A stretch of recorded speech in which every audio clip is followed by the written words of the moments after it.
Olá, tudo bem com você? Espero que sim. Vamos para mais uma leitura do livro da nossa devocional Nascido para um Propósito. Descubra o propósito, o processo e o significado de ser promovido. Esse livro é de Bill Johnson, editora Chara. E o desejo do meu coração é que mais uma vez você seja abençoado. Nós estamos lendo o capítulo de número 7, que diz que a lealdade é uma ferramenta secreta para a sua promoção. E ele diz o seguinte no trecho que nós iremos ler hoje, a escola dos reis. E ele começa dizendo o seguinte: antes de Davi se tornar rei, ele serviu a Saul por algum tempo. E embora tenha tratado sobre isso em outra parte do livro, aqui está uma atualização com mais informações. O sucesso de Davi deixou Saul com ciúmes. Não pense que a promoção sempre deixará todos ao seu redor felizes. Não deixa. Maria, a mãe de Jesus, foi grandemente favorecida pelo Senhor, mas nem mesmo seu futuro marido acreditou em sua história. Ela foi grandemente favorecida e grandemente contrariada. Às vezes é assim que funciona. A escola de treinamento de Davi para reinar envolveu muitas situações estranhas. Durante essa década de fuga de Saul, o rei teve algumas oportunidades para matá-lo. Curiosamente, seus homens profetizaram a ele que esta era a vontade de Deus e era a chance de Davi entrar em seu destino designado. Aqui está mais um olhar sobre a promoção bíblica a partir da perspectiva de Deus. Saul perseguiu Davi, que estava escondido em uma caverna.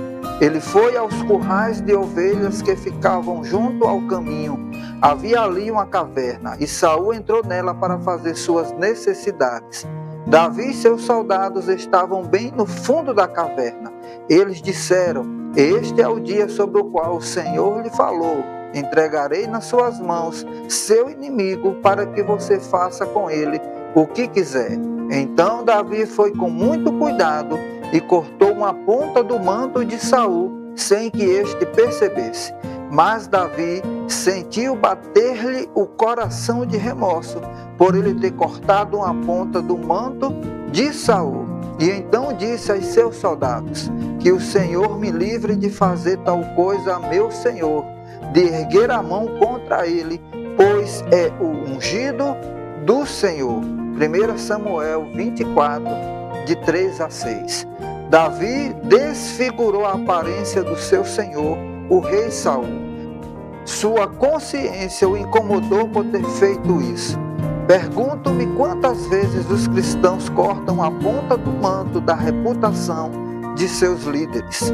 E isso geralmente é feito com bons homens e mulheres, não com pessoas como o rei Saul, que era um homem demonizado que deixou de seguir o Senhor. Com essas palavras, Davi repreendeu os soldados e não permitiu que o atacassem Saul. E este saiu da caverna e seguiu seu caminho. Então Davi saiu da caverna e gritou para Saul: ó rei, meu senhor. Quando Saul olhou para trás, Davi inclinou-se, rosto em terra, e depois disse: porque o rei dá atenção aos que dizem que eu pretendo lhe fazer mal. Hoje o rei pode ver com os próprios olhos como o Senhor o entregou em minhas mãos na caverna. Alguns insistiram que eu matasse, mas eu poupei, pois disse: não erguerei a mão contra meu Senhor, pois ele é o ungido do Senhor. Olha, meu pai, olha para esse pedaço de teu manto em minha mão. Cortei a ponta de teu manto, mas não o matei. Agora entende e reconhece que não sou culpado de fazer o mal ou de rebelar-me. Não lhe fiz mal algum, embora estejas à minha procura para tirar minha vida. 1 Samuel 24, de 7 a 11. Davi se humilhou perante o rei e seu exército, embora seja possível que houvesse alguma distância entre eles, estavam próximos o suficiente para conversar. Colocar-se com o rosto no chão é uma posição de humildade muito vulnerável, não uma posição de força. Acredito que essa seja uma posição de sincera confissão e arrependimento. Se Davi tivesse matado, ele teria se tornado rei. Deus já o havia preparado para isso. A única pergunta que restava era: que tipo de rei ele seria e quanto tempo duraria seu trono? O Senhor julgue entre mim e ti, vingue ele os males que tens feito contra mim, mas não levantarei a mão contra ti. Como diz o provérbio antigo, dos ímpios vêm coisas ímpias, por isso não levantarei a minha mão contra ti. Contra quem saiu o rei de Israel? A quem está perseguindo? A um cão morto? A uma pulga? O Senhor seja o juiz e nos julgue. Considere ele minha causa e a sustente, que ele me julgue, livrando-me de tuas mãos. 1 Samuel 24, de 12 a 15. Não pense que a promoção sempre deixará todos ao seu redor felizes. Não deixará. Davi entendeu os julgamentos do Senhor e que Saul havia abandonado o Senhor, mas também entendeu que não poderia obter a sua posição legítima de rei de Israel por meio de autopromoção. O trono deveria ser dado a ele pelo próprio Deus e não ser obtido como resultado de sua própria trapaça. Tendo Davi falado todas essas palavras, Saul perguntou: é você, meu filho Davi? E chorou em voz alta. Você é mais justo do que eu, disse ele a Davi.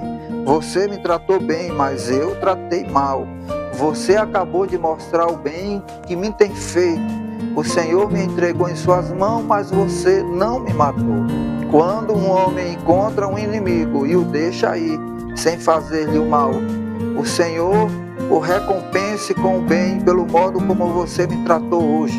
Agora tenho certeza de que você será rei e de que o reino de Israel será firmado em suas mãos.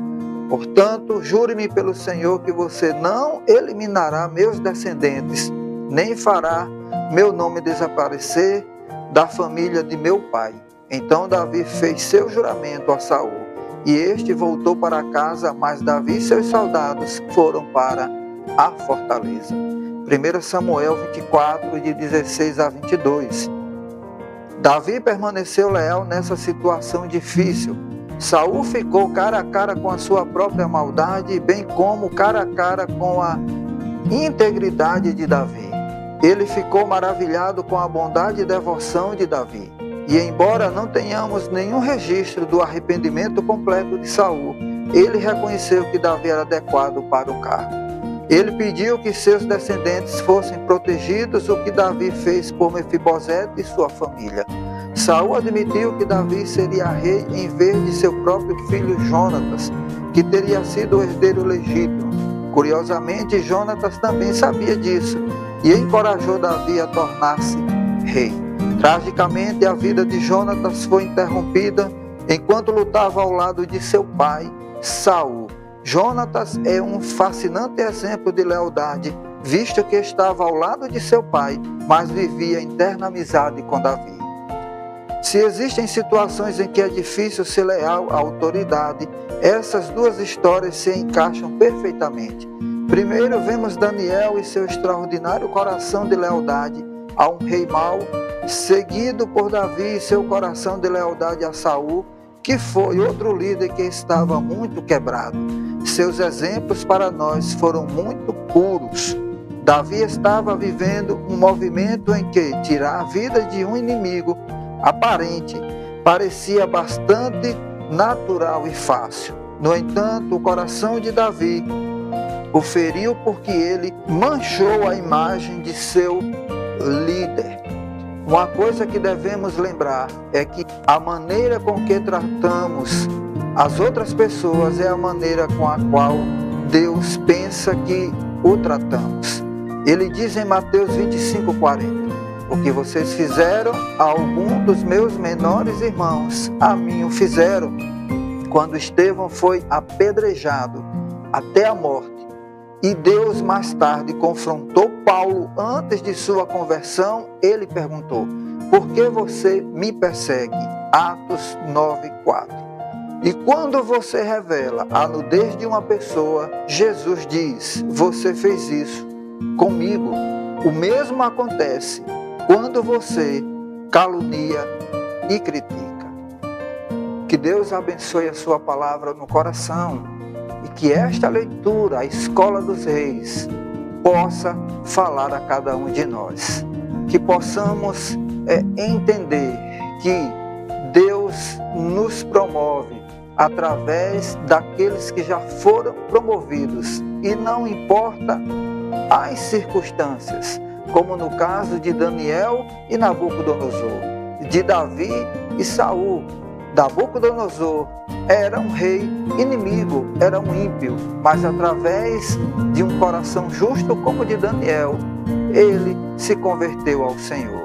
O mesmo com Davi e Saul, mesmo Saul não tendo tido um final feliz, mas Davi o honrou até o último dia de sua vida. E mesmo tendo a oportunidade, como diz o texto, de matá-lo, assim ele não fez. Por quê? Porque o que importava ali era o seu coração diante do Senhor. E o entendimento de que quem nos promove é Deus. Quem iria e quem já havia promovido Davi a rei fora o Senhor. Então que possamos assim aplicar essa palavra em nossos corações. Permitir que o Espírito Santo possa nos dar esse entendimento para que possamos viver de forma que o Senhor possa se agradar e que a nossa promoção venha das mãos do Senhor. Que Deus te abençoe. Se você ainda não é inscrito neste canal, se inscreva, deixe o seu like, compartilhe, aperte o sininho para você receber notificações todas as vezes que a gente postar um vídeo. Mais uma vez, que o Senhor te abençoe e até a nossa próxima oportunidade.